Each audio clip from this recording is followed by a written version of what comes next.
The massive space station called Nexus Prime floated in the darkness between stars. Its metal walls stretched for miles in every direction. Inside the station's main hall, representatives from across the galaxy gathered for what many thought would be just another boring meeting. Kim Tae-ho walked through the long corridors with steady steps. As Earth's main ambassador, he wore a simple black suit that looked plain next to the colorful robes and strange armor of the alien delegates. Behind him walked Park Ji-woo, a military officer with sharp eyes who missed nothing. Lee So-min, a scientist who studied alien life, carried a data pad and looked nervous. The three humans entered the Great Council chamber. The room was huge, with seats arranged in circles that rose toward the ceiling. Strange lights floated in the air, and the walls showed images of distant worlds. The smell of different alien atmospheres mixed together in an unpleasant way. At the center sat the Council of Three Races. The collective speaker looked like a tall, thin person, but Tae-ho knew it was actually controlled by millions of minds working together. The hegemony's war chief was a massive creature covered in thick armor and scars from many battles. The Ascended's representative appeared as a glowing ball of energy that hurt to look at directly. Humans, the collective speaker said in a voice that sounded like many people talking at once. You have been called here to discuss your future in our great alliance. Tae-ho sat down in the chair marked for Earth's representative. The chair was too big for him, which he was sure was done on purpose. We're listening, he said in a calm voice. The hegemony's war chief leaned forward. His voice was deep and rough like grinding stones. Your people have grown too bold. You spread to too many worlds. You build too many ships. This cannot continue. The natural order must be maintained. The Ascended's voice echoed in everyone's mind without using sound. Young races must know their place. Lee So-min shifted in her seat. Tae-ho could see she wanted to speak, but he raised his hand slightly to stop her. Park Ji-woo's face showed no emotion, but his hand rested near his weapon. The collective speaker stood up. We offer you a choice, humans. Accept tributary status. Give us control of your military forces.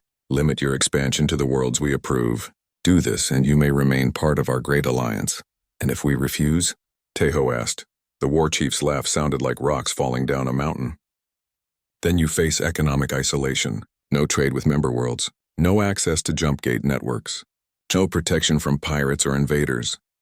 You will learn to appreciate the order we provide, the Ascended added. Tae-ho looked around the chamber. He saw representatives from dozens of worlds all watching to see what Earth would do. Some looked hopeful, as if they wanted humans to refuse. Others seemed afraid of what might happen if the peace was broken. May I have a moment to consider this offer? Tae-ho asked. The collective speaker nodded. 5 minutes. Tae-ho turned to his companions. They leaned their heads together and spoke in whispers.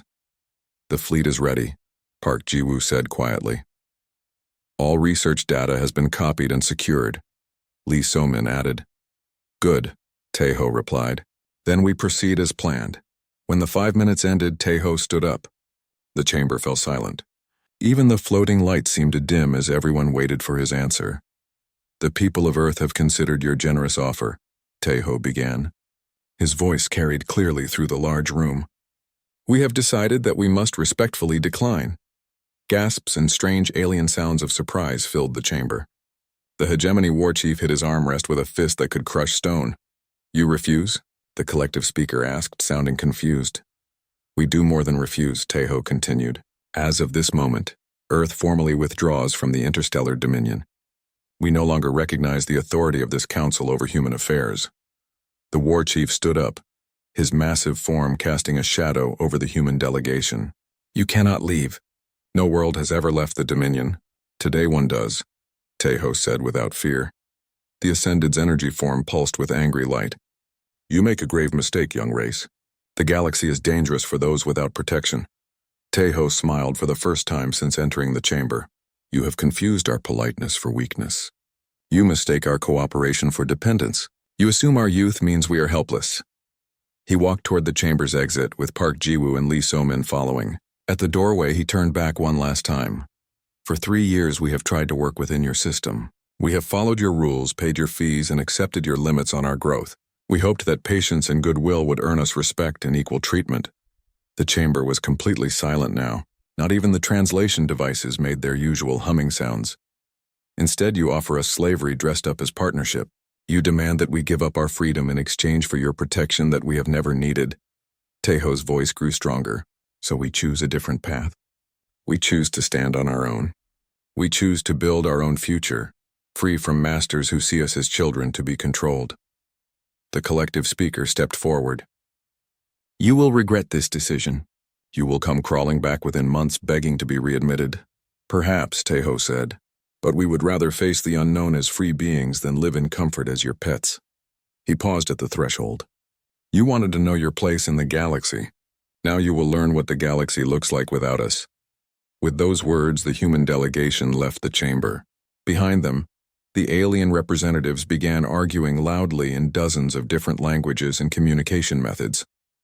On his way to the docking bay, Tejo activated his communication device. This is Ambassador Kim, execute Order 7. Across the galaxy, human colonies began shutting down their trade networks. Human ships started leaving Dominion space.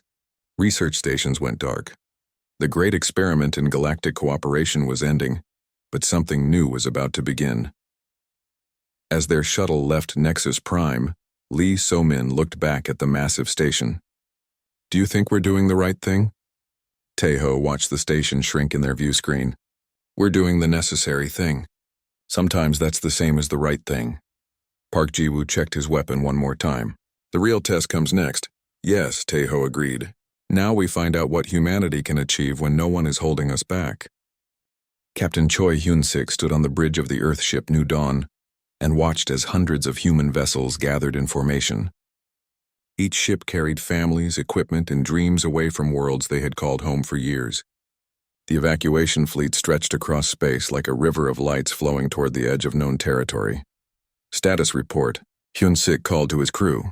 All civilian transports are loaded and ready, replied his first officer. Military escorts are in position. We're waiting for the final colony ships from the outer worlds. Hyun-sik nodded. 3 months had passed since Ambassador Kim's announcement on Nexus Prime. The aliens still believed this was all a bluff, that humans would return begging for mercy once they realized how hard life was outside the Dominion. They were wrong. Captain, the communications officer called out. Dr. Yoon Mi-rae is requesting permission to come aboard. Send her up.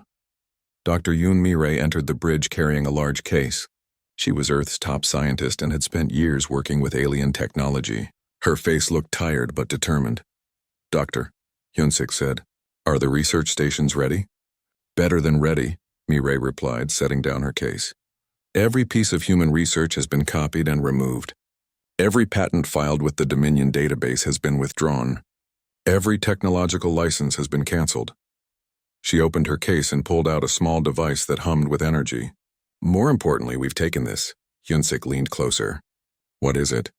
The master key to the ancient jump gate network. The aliens never figured out how it worked. They just used what the previous civilization left behind, but we studied it, understood it, and made our own copy. The captain's eyes widened. The jump gates allowed instant travel between star systems. Without them, space travel took months or years instead of minutes. The aliens don't know we have this, Mi-rae continued. They think their network is secure, but we can build our own gates now, ones they can't control or shut down. Across the fleet, similar conversations were happening on dozens of ships. Human engineers had quietly copied alien technology and improved it. Human doctors had developed new medicines that alien hospitals desperately needed. Human traders had built relationships with independent worlds that the Dominion ignored. On the colony ship Freedom, Commander Park Dae-ho met with representatives from the human settlements. Each person carried reports from their home worlds. New Sol Colony is completely evacuated, reported the woman from the mining world. We took all the equipment and collapsed the mine shafts behind us. The farming collective on Green Valley packed up their entire operation, said a man with dirt still under his fingernails. Soil samples, seed banks, even the bacterial cultures that made their crops grow so well. Park Dae-ho made notes on his tablet. What about the orbital factories? Stripped clean, came the answer. Every machine, every computer, every manufacturing template. The aliens will find empty shells. The evacuation was more than just people leaving. It was knowledge walking away. It was trade agreements being canceled. It was technological partnerships dissolving overnight. On Nexus Prime, The alien council was beginning to understand the scope of their problem. The collective's queen mind tried to access human research databases and found them empty. The hegemony's war fleets discovered that their newest weapon systems needed human-designed parts that were no longer available.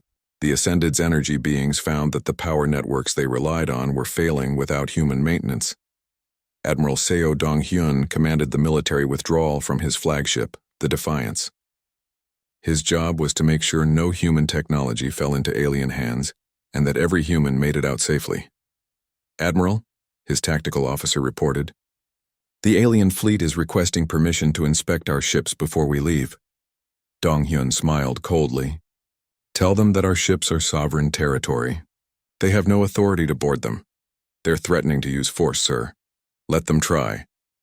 The truth was that human military technology had advanced far beyond what the aliens knew. For years, human engineers had been quietly improving alien designs. Human tactical officers had studied alien weaknesses. Human commanders had developed new strategies that the rigid alien military minds couldn't understand. The alien fleet that tried to stop the human evacuation found this out the hard way. When they moved to intercept the Defiance, they discovered that human shields were stronger than expected, and human weapons were more accurate than they remembered. The brief battle ended with 3 alien ships disabled and drifting in space. The humans had used non-lethal weapons, but the message was clear. They were leaving by choice, not because they were weak. Dr. Mireille worked in her laboratory as the fleet traveled toward the edge of Dominion space. Around her, teams of scientists cataloged everything they had learned during their time with the aliens. The collective's hive mind technology, she dictated to her assistant, based on quantum entanglement principles. "We've improved their design by 30%. The hegemony's armor plating," another scientist added. "We've developed a lighter, stronger version using human metallurgy techniques." "The Ascended's energy manipulation," called out a third researcher. "We've created portable versions of their power systems." Each improvement represented years of quiet work. The aliens had shared their technology, expecting to maintain control over its use. Instead, humans had learned from it and made it better. Captain Hyun-sik received reports from across the galaxy as human settlements completed their evacuation. Trade routes that had operated for decades suddenly stopped working. Communication networks went silent. Medical supplies became scarce. On the water world of Azure, the fish farms that fed billions of aliens across 3 systems shut down. The secret was in the breeding techniques that human scientists had developed. Without them, the fish died and the farms failed. On the crystal moon of Harmony, the mining operation that provided rare materials for alien computers closed permanently. Human geologists had been the only ones who understood how to safely extract the crystals without destroying them. On the garden world of Paradise, the atmospheric processors that kept the air breathable for 17 different alien species stopped working. Human engineers had designed the complex systems that balanced the chemical needs of all those different life forms. "They're starting to panic," Hyun-sik's communications officer reported. "Alien governments are offering huge rewards for any human who stays behind." "Any takers?" the captain asked. "Not one, sir. Every human citizen has chosen to leave." As the last human ships reached the edge of Dominion space, Admiral Dong-hyun sent a final message to the Alien Council. "You wanted to control us because you thought we were weak. You tried to limit us because you feared we were strong. Now you will learn what the galaxy looks like without our help. We hope you learn from this experience. We will not be returning." The human fleet crossed into uncharted space, leaving behind a galactic civilization that was just beginning to understand what it had lost. Behind them, the lights of Dominion worlds flickered as systems failed and trade networks collapsed. Ahead lay the unknown, full of dangers and possibilities. But for the first time in years, humanity was truly free to choose its own path among the stars. 3 months after the human exodus, the galaxy was a different place. On the trading world of Merchant's Rest, alien vendors closed their shops early because the goods they needed simply weren't available anymore. The human trading companies that had kept the economy running were gone, and no one else knew how to fill the gap. The Void Syndicate noticed the weakness first. These pirates and criminals had always stayed away from Dominion space because human patrol fleets made their lives difficult. But now, with human ships gone and alien forces stretched thin, opportunity called to them like blood in the water. Warlord Vex commanded the largest pirate fleet in known space. His ships were built for raiding, not fair fights, but they were fast and numerous. When his scouts reported that former human territories were barely defended, he saw a chance for easy profit. "Send the word to all fleet commanders," Vex growled to his lieutenants. "We hit 12 systems at once. Take everything that isn't nailed down and take the nails too." The Void Syndicate struck like a swarm of hungry insects. They attacked trade convoys, raided mining stations, and captured alien civilians to sell as slaves. The Dominion's response was slow and uncoordinated. Their commanders had relied on human tactical advice for so long that they had forgotten how to fight effectively on their own. On the frontier world of New Hope, a human refugee camp received a distress call from an alien transport ship. The vessel carried families fleeing the pirate attacks, their homeworld burning behind them. General Lim Chan Wu read the message and felt his anger growing. He commanded a small human task force that was supposed to protect the refugee convoy, but these aliens weren't his responsibility. His orders were to guard human civilians, not get involved in Dominion problems. But the message included children's voices begging for help. "Sir," his aide said quietly, "our orders are clear. We're not supposed to engage in combat with non-human targets unless they threaten our people." Chan Wu looked at the tactical display. 15 pirate ships were chasing the alien transport. The transport had families aboard, parents and children who just wanted to escape the violence. "Sometimes orders need to be interpreted creatively," he said. "That transport ship is dangerously close to our convoy route. The pirates chasing it could be a threat to our people." His aide smiled. "Very creative interpretation, sir. Scramble all fighters. Bring the fleet to battle stations." The human task force dropped out of faster-than-light travel directly between the pirates and their prey. The Void Syndicate ships found themselves facing modern human warships with shields they couldn't penetrate and weapons they couldn't dodge. The battle lasted exactly 11 minutes. When it was over, 15 pirate ships were nothing but space debris, and the alien transport was safe. Videos of the fight spread across the galaxy within hours, showing human fighters moving like dancers through space while their enemies exploded around them. "This is General Lim Chan Wu of the Human Expeditionary Force," the general broadcast on all frequencies. "The Void Syndicate attacked innocent civilians in our area of operations. This will not be tolerated. Any pirate vessel that enters human-protected space will be destroyed without warning." The message reached every corner of the galaxy. Humans weren't just running away. They were showing that they could still fight when they chose to. On Nexus Prime, the Alien Council met in emergency session. The great chamber that had once intimidated human ambassadors now felt empty and cold. Trade reports covered the tables, all showing the same story: economic collapse spreading like a disease. "The outer colonies are requesting military protection," the collective's speaker reported. Their defense contracts were all handled by human companies. The hegemony's war chief slammed his fist on the table. "We are warriors. We can protect them ourselves." "With what ships?" the Ascended's representative asked coldly. "Half our fleet cannot operate without human-built components. The other half lacks the tactical software that human programmers provided." The numbers were getting worse every day. Medical supplies were running low because human biochemists had developed most of the drugs that alien hospitals used. Food shipments were delayed because human agricultural experts had designed the farming systems that fed billions of alien citizens. Even simple things like water purification were failing because human engineers had built the recycling systems that most space stations relied on. Ambassador Young Haiwan stood in the meeting hall of the independent world called Haven. Around her sat representatives from dozens of minor species that the Dominion had barely acknowledged. These were the small colonies, the forgotten worlds, the species that were too weak to matter in galactic politics.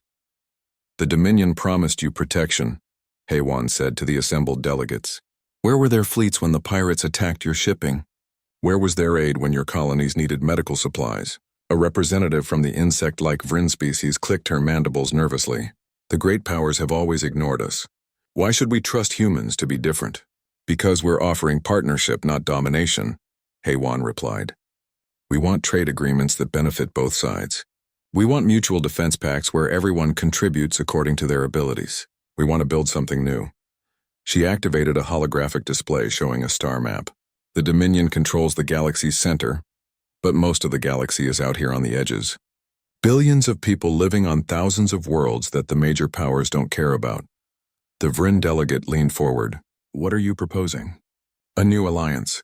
Not based on who's strongest or oldest, but on who's willing to work together. We call it the Galactic Cooperative. Across the room, other delegates began talking excitedly in their various languages. For the first time in generations, someone was offering them a chance to be partners instead of subjects. Dr. Nam Sujin worked in her laboratory on the human research ship Discovery. She had spent years studying the collective's hive mind technology, becoming one of the few humans who could communicate directly with their group consciousness. Her communication panel chimed with an incoming message. The signal pattern was familiar. It was the collective trying to contact her. The message was simple. Please respond. We need to talk. Sujin stared at the screen for a long time. She had friends among the collective, individual minds within the group that she had worked with for years. It would be easy to answer, to reopen the communication channels that humanity had closed. Instead, she deleted the message and turned back to her work. The collective tried again the next day and the day after that. Each message was more desperate than the last. Their technology was failing without human input. Their understanding of quantum mechanics was incomplete without human research. Their entire scientific foundation was built on collaboration with human minds, and now those minds were gone. But the humans didn't respond. The communication channels remained silent. On the trading world of commerce, alien merchants gathered in worried groups to discuss the crisis. The galactic credit, the common currency that had unified trade for centuries, was losing value as confidence in the Dominion's stability weakened. The humans always said their departure would cause economic disruption, one merchant complained. They weren't lying. Maybe we should have listened to them, another replied.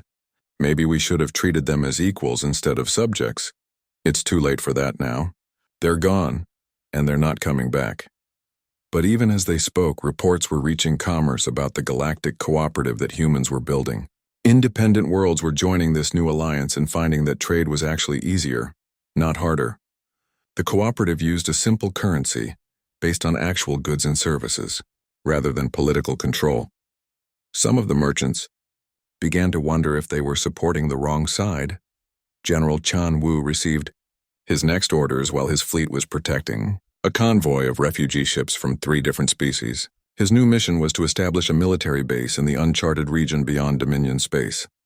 Sir, his aide asked, why are we building a base so far from human territory? Chan Wu looked at the star chart showing the vast empty regions that the Dominion had never bothered to explore.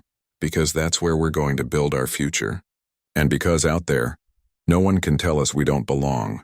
The base would be called Freedom Station, and it would become the first military outpost of humanity's new empire. Not an empire built on conquest, but one built on the simple idea that free people could accomplish anything if they worked together. The galaxy was changing, and the aliens who had tried to control humanity were finally beginning to understand what they had unleashed. Captain Oh Kyung-ho checked his ship's navigation systems one more time before giving the order to jump. The Explorer was humanity's most advanced scout vessel, equipped with technology that the aliens had never seen. Today it would carry the first human expedition beyond the galactic rim, into space that no one had ever mapped. All systems ready? Captain, reported his navigation officer. Lieutenant Kim Min-ji. Jump gates are charged and standing by, added engineer Park Sung-woo from the engine room. Kyung-ho looked at the star chart on his main screen. For thousands of years, every civilization in the galaxy had assumed that the rim was the edge of everything important. Beyond lay empty space, worthless worlds, and nothing worth the effort of exploration. The humans had decided to find out if that was true. Execute jump, Kyung-ho commanded. Space twisted around the Explorer as it leaped across impossible distances in the blink of an eye. When the ship emerged from faster-than-light travel, Kyung-ho's crew found themselves surrounded by stars that no civilized being had ever catalogued. Long-range sensors are picking up something unusual, Min-ji reported, excitement growing in her voice. Captain, you need to see this. The main screen showed what appeared to be a structure floating in the void between stars. It was enormous, larger than most space stations, but clearly artificial. Strange geometric patterns covered its surface, and it gave off energy readings that didn't match any known technology. "Take us closer," Kyung-ho ordered, "but keep the shields up and weapons ready." As the explorer approached the structure, more details became visible. The thing was ancient, its metal surface worn by cosmic radiation and meteor impacts. But it was still active, still generating power after who knew how many thousands of years. "I'm reading multiple structures throughout this system," Minji announced. "Captain, there are dozens of them. Maybe hundreds." Kyung-ho felt his heart racing. Humanity had stumbled upon the ruins of a civilization that predated everything in known space. The implications were staggering. "Contact the fleet," he ordered. "Tell them to send the science ships. We've found something that's going to change everything." 3 weeks later, engineer Bae Young-hee stood inside the largest of the ancient structures, surrounded by technology that seemed like magic. Her team had managed to activate some of the alien systems, and what they found was beyond anything they had imagined. "The power source alone is incredible," she reported to Dr. Yoon Mi-rae over the communication link. "It's been running for at least 10,000 years without maintenance. The efficiency is perfect, no energy loss at all." Mi-rae's voice crackled through the ancient communication system they had repaired. "What about the computer systems?" "Still working on those. The data storage technology is unlike anything we've seen. Each memory crystal can hold more information than our largest databases." Young-hee walked through corridors that had been empty since before humanity learned to make fire. The walls were covered with symbols and diagrams that her translation software couldn't interpret. But the mathematical concepts were universal. Young-hee called out her assistant, Dr. Lee Junho. "You need to see this." She followed him to a chamber filled with floating holographic displays. The images showed star maps, but not of any region that current civilizations knew about. These maps covered the entire galaxy and beyond, marking the locations of jump gates, resource deposits, and inhabited worlds. "This isn't just a space station," Young-hee realized. "It's a command center. The precursors controlled the entire galaxy from here." Meanwhile, archaeologist Shin Woo-jin worked with a team of specialists to piece together the history of the mysterious builders. They had found art, writing, and historical records that painted a picture of a civilization far more advanced than anything currently existing. "They called themselves the Architects," Woo-jin explained to the research team. "They built the original jump gate network that the Dominion still uses. They terraformed worlds, created artificial stars, and maintained peace across the galaxy for millions of years." "What happened to them?" asked his colleague, Dr. Park Hyojin. Woo-jin pointed to a series of murals on the chamber wall. "They left. The images show them departing the galaxy in massive ships heading for distant star clusters. But before they left, they built all of this as a gift for whoever came after them." The murals told a story that was both wonderful and terrible. The architects had grown beyond the need for physical form, evolving into something like pure energy. But they knew that younger races would eventually fill the galaxy, and they wanted to leave behind tools that could help those races avoid the mistakes of the past. "Look at this section," Hyojin said, pointing to a mural that showed different alien species working together on massive construction projects. They predicted that the galaxy would be populated by many different kinds of life. "And this part," Woo-jin added, indicating another image, "shows what happens when those species fight instead of cooperate." The mural depicted worlds burning, star systems dying, and entire civilizations destroying themselves in endless wars. It was a warning written in stone and light, left by beings who had seen the cycle repeat countless times. Back in Dominion space, the alien council was struggling with problems they didn't know how to solve. The hegemony's war fleets were suffering equipment failures that their engineers couldn't fix. The collective's hive mind network was developing glitches that made communication difficult. The Ascended's energy beings were finding that their power sources were less efficient than before. All of these problems had the same cause. They had been depending on human innovation and expertise, far more than they realized. "The outer colonies are demanding protection we cannot provide," the collective speaker reported during another emergency session. 3 more systems have declared independence this week. "Our military strength is a joke," the hegemony's war chief admitted bitterly. "Half our weapon systems require human-designed components that we cannot manufacture ourselves." The Ascended's representative pulsed with frustrated energy.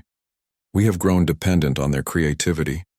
Our own technological development has stagnated. None of them wanted to admit the truth, that humanity had been carrying the Dominion for years, solving problems and creating innovations that kept their civilization running. Admiral Kwan, Minho received reports from the frontier as he supervised construction of humanity's first major base in the new territories. Freedom Station was growing larger every day, built using both human engineering and precursor technology. The mining operations are exceeding all projections, his chief engineer reported. The asteroid belt in this system contains rare elements that don't exist anywhere in Dominion space. What about the shipyards? Online and producing our first vessels with integrated precursor systems. The new ships are faster, stronger, and more efficient than anything we've built before. Minho nodded as he watched human workers and robots constructing facilities that would have taken the Dominion years to build. But humans weren't working alone. They had been joined by engineers and scientists from the growing Galactic Cooperative. The Vrin insect people contributed their expertise in crystal technology. The marsh dwellers shared their knowledge of underwater construction techniques. The nomad fleets provided information about navigation in uncharted space. Each species brought something valuable to the partnership, and unlike the Dominion's rigid hierarchy, the cooperative encouraged innovation and shared knowledge freely. Dr. Mireille established her main laboratory in the heart of the largest precursor facility. Surrounded by technology that was millions of years old but still more advanced than anything the current galaxy could produce, she began the work of understanding how it all functioned. The precursors built their technology to be intuitive, she explained to her research team. They wanted other species to be able to use it and improve upon it. How do we know that? Asked one of her assistants. Mireille pointed to a control panel that had automatically adjusted itself when humans first touched it. Because it adapts to whoever uses it. Watch this. She placed her hand on the panel and symbols appeared that were clearly designed for human understanding. When her Vrin colleague touched the same panel, the symbols changed to match Vrin mathematics and logic patterns. It's not just a tool, Mireille realized. It's a teacher. The precursors built this to help younger races learn and grow. As word of humanity's discoveries spread through the cooperative, more species asked to join the alliance. They came not as subjects seeking protection, but as partners eager to contribute to something greater than themselves. Captain Kyung-ho received new orders to push deeper into unexplored space. His mission was to map the precursor network and locate other abandoned facilities that might contain useful technology. How far out are we authorized to go? His navigation officer asked. Kyung-ho looked at the star charts that showed vast regions marked only as unknown. For the first time in human history, there were no artificial boundaries limiting their expansion, no alien authorities telling them where they could and couldn't go. As far as our ships can take us, he answered. The galaxy is bigger than anyone imagined, and now we're free to explore all of it. The explorer jumped toward distant stars, carrying humanity's hopes and dreams into the infinite darkness. Behind them, Freedom Station grew larger and stronger. 1 year after humanity's departure from the Dominion, the galaxy received visitors from beyond the stars. They came not as explorers or traders, but as conquerors. The Devourer fleet emerged from the dark spaces between galaxies, bringing with them technology designed for one purpose: consuming entire civilizations. The first attack hit the Dominion's outer colonies without warning. Massive ships that looked like mechanical insects swarmed over 3 star systems, stripping them of all life and resources in a matter of hours. The alien vessels moved with perfect coordination, as if controlled by a single vast intelligence. On Nexus Prime, emergency alarms filled the Great Council chamber as reports flooded in from across Dominion space. The collective speaker's voice trembled as it read the casualty reports. 70 billion dead in the first wave. The Kepler system is gone completely, not just the planets, but the star itself has been drained of energy. The hegemony's war chief stood at attention, but his scarred face showed fear for the first time in decades. Our fleets are moving to intercept, but the enemy ships are unlike anything we've ever faced. Our weapons barely scratch their hulls. The Ascended's representative pulsed with urgent energy. These beings possess technology that surpasses even our own. They are not from this galaxy. For 3 days, the Dominion's combined fleets fought desperately against the invaders. Ancient battle strategies that had worked for thousands of years proved useless against an enemy that thought in ways no one understood. Ships that had seemed mighty were destroyed like toys. Worlds that had stood for millennia were consumed like snacks. The Devourer fleet moved steadily toward the galactic core, leaving empty space behind them. Nothing survived their passage. Not planets, not asteroids, not even the cosmic dust between stars. In the cooperative territories beyond the rim, humanity watched the invasion with growing alarm. The precursor facilities had detected the enemy fleet long before they reached Dominion space, giving Admiral Quan Minho time to prepare his defenses. The invaders have been traveling between galaxies for millions of years, Dr. Yoon Mi-rae reported from her research station. They consume everything they encounter and use the energy to power their journey to the next galaxy. Can we stop them? Minho asked. Maybe. The precursor archives contain records of the last time this happened. The architects fought these same invaders 65 million years ago. Colonel Im Jae-hyuk studied the tactical data with growing understanding. The Devourer fleet was powerful, but they fought like machines. Predictable, logical, efficient. They had never faced the kind of creative chaos that human military minds could produce. They've been traveling in straight lines, he observed, always taking the most direct route to their targets. They don't expect resistance that thinks outside the box. On the fourth day of the invasion, a battered Dominion cruiser limped into cooperative space carrying an unexpected passenger. Ambassador Ryu Sung-min met the ship at Freedom Station and was surprised to find the collective's former speaker waiting in the airlock. The alien looked nothing like the confident representative who had once demanded humanity's submission. Its synthetic body was damaged and its connection to the hive mind was weak and unstable. "Please," it said in a broken voice, "my people are dying. The collective is being consumed. We need help." Sungmin led the alien to a meeting room where other cooperative leaders were waiting. The irony was not lost on anyone present. The beings who had tried to make humanity into subjects were now begging for aid. "What exactly are you asking for?" Sungmin inquired calmly. "Military assistance, technological support, anything you can provide." The alien's voice was desperate. "We know we have no right to ask. We know we treated you badly, but billions of innocent beings are going to die if someone doesn't stop the invaders." Sungmin looked around the table at his colleagues. Dr. Mi-rae nodded slightly. General Chan-woo's expression was unreadable. Captain Kyung-ho leaned back in his chair considering. "The Dominion offers what in return?" Sungmin asked. The alien representative was quiet for a long moment. "We have nothing left to offer. Our fleets are broken. Our economy has collapsed. Our technology is inferior to yours now. Then why should we help you? Because it's the right thing to do." The words hung in the air like a challenge. For years, the Dominion had told humanity that might made right, that the strong ruled the weak. Now they were asking for help based on moral principles they had never shown before. Sungmin made his decision. "We'll help. Not because of any debt or treaty, but because innocent people shouldn't die for their leaders' mistakes." The combined human and alien fleet that assembled at Freedom Station was unlike anything the galaxy had ever seen. Human ships built with precursor technology flew alongside Dominion vessels that had been hastily repaired. Cooperative member species contributed their unique abilities to the effort. Colonel Jae-hyuk commanded the joint forces from the Bridge of the Defiance, Admiral Dong-hyun's old flagship. The ship had been upgraded with weapons that combined human creativity, precursor knowledge, and alien engineering. "Enemy fleet detected," his tactical officer reported. 200 Devourer ships approaching the Centauri system. "Show me their formation," Jae-hyuk ordered. The main screen displayed the enemy fleet moving in perfect geometric patterns. Each ship was exactly where mathematics said it should be for maximum efficiency. It was beautiful, terrifying, and completely predictable. "They're fighting like a computer program," Jae-hyuk observed. "Time to show them what chaos looks like." The battle that followed would be studied by military historians for generations. Human fighters darted through the enemy formation like angry wasps, attacking from angles that the Devourer fleet hadn't calculated. Cooperative ships used tactics that no logical mind would consider, turning retreats into ambushes and defeats into victories.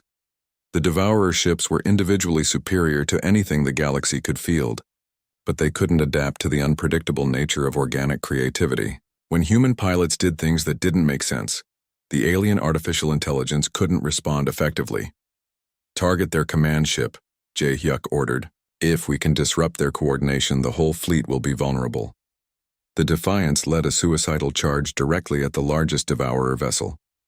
Human ships absorbed punishment that should have destroyed them, their precursor-enhanced shields holding against weapons that had consumed star systems. At the last moment, the human fleet scattered in all directions, leaving the command ship exposed to fire from cooperative vessels that had been hiding in the shadows. The massive alien ship, designed to devour worlds, cracked apart under concentrated bombardment from a dozen different species working together. With their command structure damaged, the Devourer fleet began to make mistakes. Ships collided with each other. Weapons fired at empty space. The perfect coordination that had made them unstoppable dissolved into confusion. "All units, press the attack," Jae-hyuk commanded. "Don't give them time to reorganize." The battle raged for 6 hours. When it was over, the Devourer fleet was destroyed, their ships scattered across space as glowing debris. The galaxy was safe, and everyone knew who had saved it. Dr. Mireille studied the wreckage of the enemy ships, learning everything she could about their technology. What she found was both fascinating and terrifying. They're artificial beings, she reported to the Leadership Council, created by a civilization that destroyed itself millions of years ago. The Devourers were meant to preserve their creator's knowledge by consuming other galaxies and adding their information to the collective memory. "So they're not evil," Sung-min said. "Just following their programming." "Exactly. And now that we understand how they work, we can reprogram them to be explorers instead of destroyers." The solution was elegant in its simplicity. Instead of fighting every Devourer fleet that emerged from deep space, the galaxy's civilizations could offer them something better than destruction: partnership in exploring the universe and preserving knowledge through cooperation, rather than consumption. As news of the victory spread, the political landscape of the galaxy shifted once again. The Dominion's old hierarchy had completely collapsed, leaving individual worlds to choose their own futures. Most chose to join the Galactic Cooperative, attracted by its promise of equality and mutual support. Ambassador Sung-min met once more with representatives from the former Dominion powers. The Great Council chamber on Nexus Prime was mostly empty now, a symbol of failed leadership and broken dreams. "The Cooperative is willing to accept your worlds as member states," he told the assembled aliens. "But not as the dominant powers you once were. You'll be equal partners with everyone else."